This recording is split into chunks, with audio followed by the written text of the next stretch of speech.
Yo, what's going on? Thanks for tuning into this one. For this video, I'm going to be doing a tutorial on some techniques that I've learned over the past few months on how to create displays with dynamic poses with your Marvel Legends figures or any other figures really, because it applies to any one of your figures really. And the process that I put together for it. The way I look at this is similar to drawing a picture where you'll need some ideas and inspiration before you start. This helps you to get your creativity flow going. So for example, I look through comic books or some illustrations online just to get an idea of how I want my display or my theme to look like, and also to get some ideas on how to do the poses for the figures that I'll be using. Now everybody has their own way and style of doing these displays.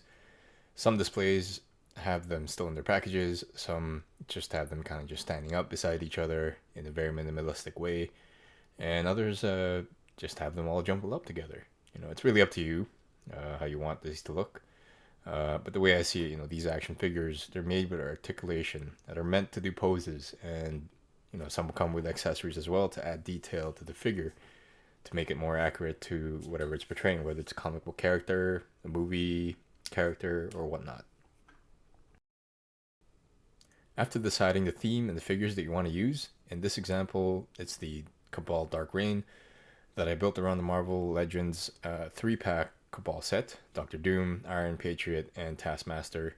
You can start to create the poses for the figures so that you can get an idea of how you want to position them in the display and the spacing between the rest of the figures. It's always good to have also these flight stands for the flying characters and the elevated stands or platforms for the characters that you're going to be putting in the back area of your display, just for visibility.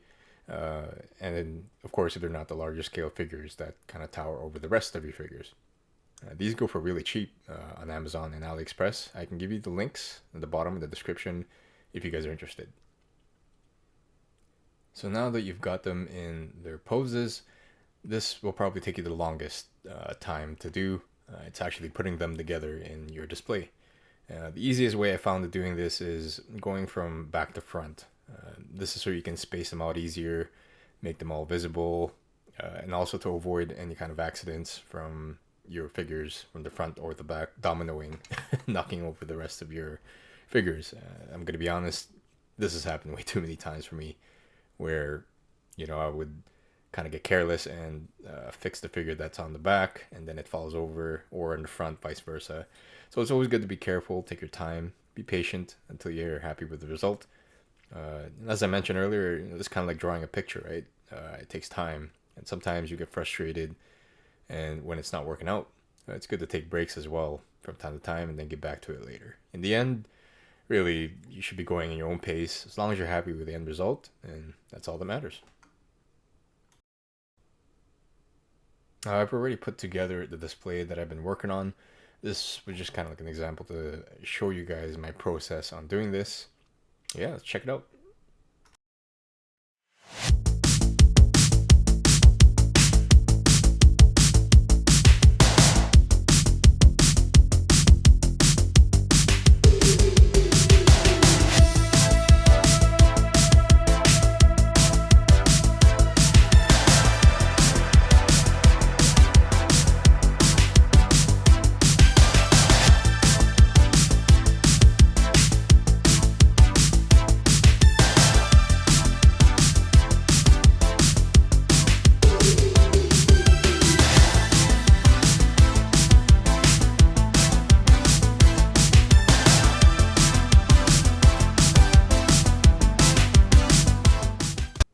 So this is the final picture of the display build.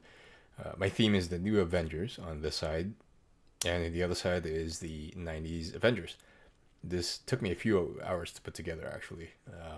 Not consecutively. I did take a couple of breaks just because it wasn't working out at first, but eventually I got back into it, and I'm really happy with how it turned out. So this is my inspiration for putting this together. Just rereading this comic book, The New Avengers. It's probably my favorite storyline in the Marvel Comics. So as you can see, I placed the larger figures in the back, or the flying ones from here in the 90s Avengers, and I put them on platforms to elevate them so that they'll be more visible in comparison to the figures that are in front of it.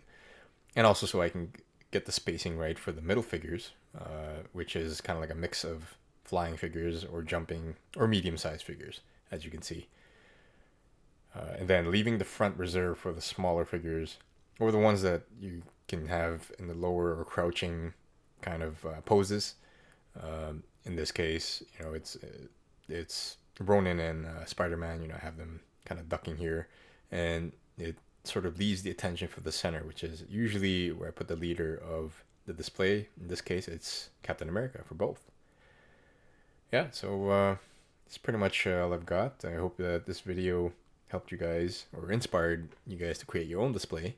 I'd like to say I'm still learning, and will definitely make more videos like this once I improve my craft. And again, I'm still also new to this YouTube stuff. I'd like to know what you think in the comments.